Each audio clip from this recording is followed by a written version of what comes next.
The Irish government want to bring in a de-lifing program. And I'm going to have to be very careful with my words here, but you get where I'm going with this. You get the words that I'm trying to say.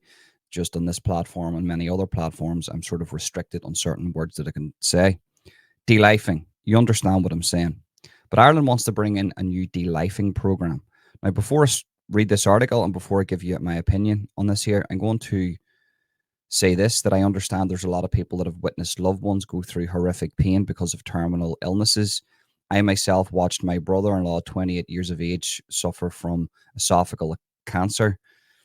He was diagnosed at 27 and he died a year later.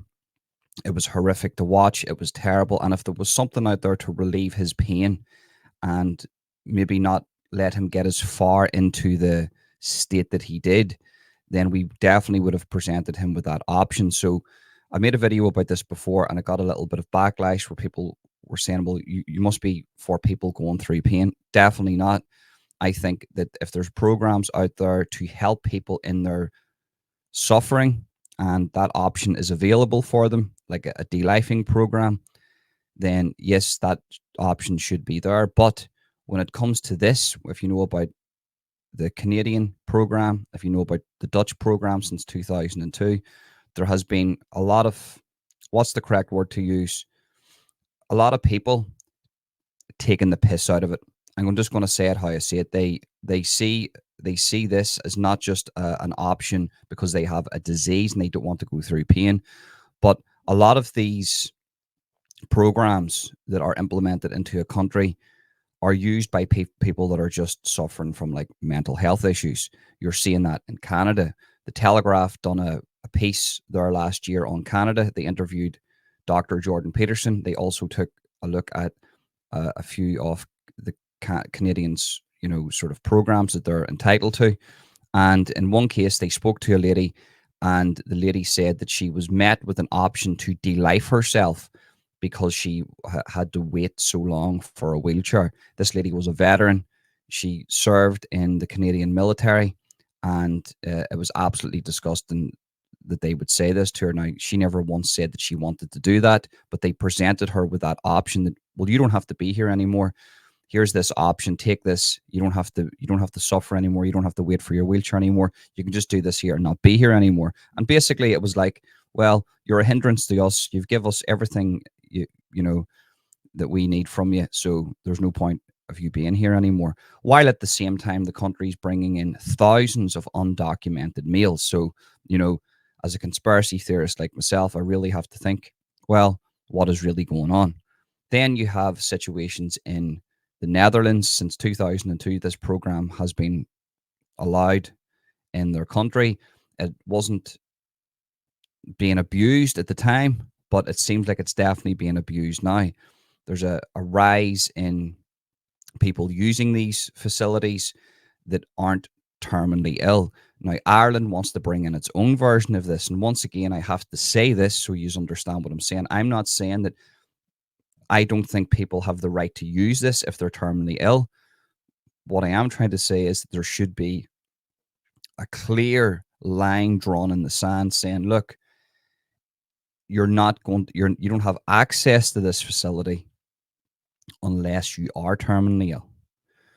But it's not being used that way by countries that have adopted these programs.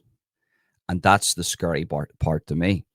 So as a conspiracy theorist like myself, a whack job, somebody that you shouldn't listen to, I would say, well, at the exact same time these programs are being implemented all around Europe, Canada, the West, there is floods, thousands, millions of undocumented males coming in to these countries. And we're told that it's just women and children looking for a better life, but we know different because we've seen it. We've got lots of people out there exposing what's going on. So what is really going on here?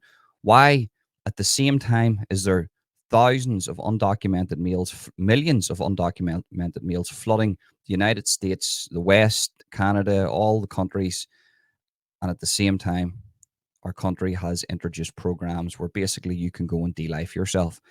It's crazy times we're living in. Let's get into the article now and let's find out what's really going on. There is a danger it will be glamorized. Psychiatrist warning as physically healthy woman seeks De-lifing in Dutch case.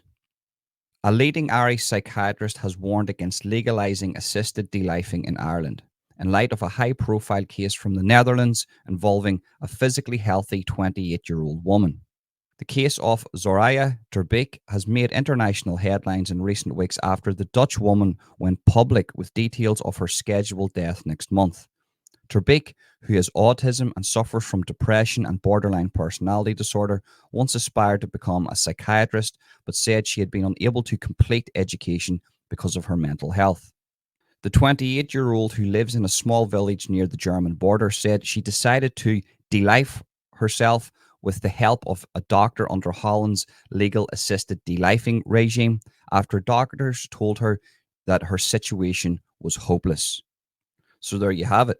There's a woman that has went up to her doctors and went to her government and said, I do not want to be here anymore. And they are now obliging her in that act. They're saying to her, actually, okay, yeah, we will help you with that. And she's planned it and it's going ahead. So that woman doesn't have a terminal illness. The woman suffers from depression, borderline personality disorder, and has autism. And my biggest worries is that if you read down in that article a little bit further, it's a very long article. If you want to go read it, I'll leave the link in the description. They talk about the link between transgenderism and autism. And they talk about the possible link to autism and these programs. So 90% of the people who are going for, say, gender affirming care have autism, and they think a high number of autistic people will also use this program. So why would they have this for everybody? Okay, we can say that for terminal illnesses, I 100% agree that option should be available. But why would you give this to anybody to use? Why would you give this to somebody with depression or borderline personality disorder, mental health issues? Why would you give it to somebody who's been diagnosed with autism? I'm not saying that autistic people are stupid. I myself have an autistic son. He's far smarter than me. He's way more intelligent than me. This kid is an absolute genius.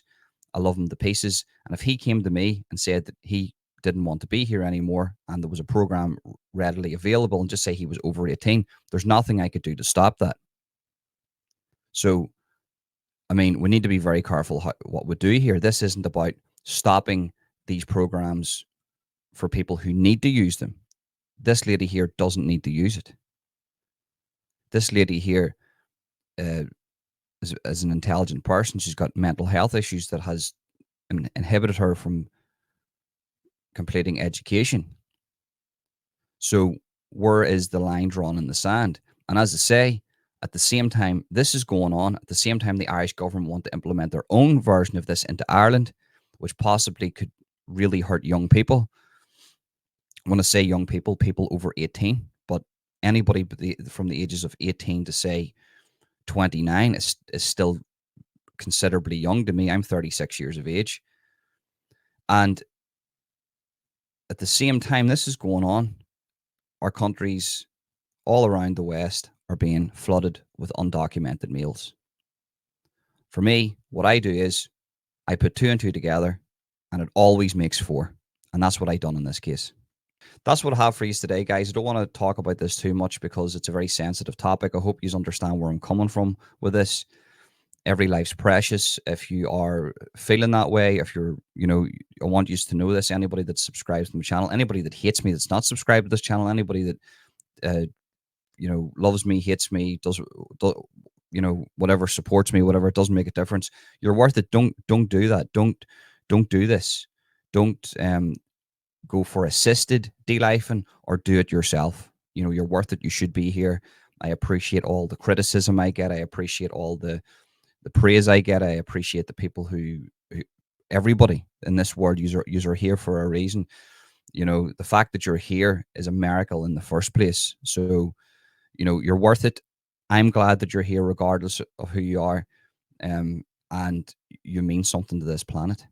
And I understand that there's people out there with diseases and they don't want to go through that pain, and I get that, and that there should be a program in place for you, but that program shouldn't be abused and exploited and be available for people that aren't terminal. Do you understand me? But that's it, guys. Thanks to everybody that likes, shares, and subscribes. I appreciate that. And thanks to everybody that's bought me a coffee. The Buy Me a Coffee link is in the description and in the comment section, along with my links for my Twitter, X, and my Rumble. If you want to go follow me there, and you can maybe I'll put the link for my Instagram there also, because there's a few people that want to contact me, and you can contact me on Instagram. So yes, guys, thank you very much for tuning in. Peace.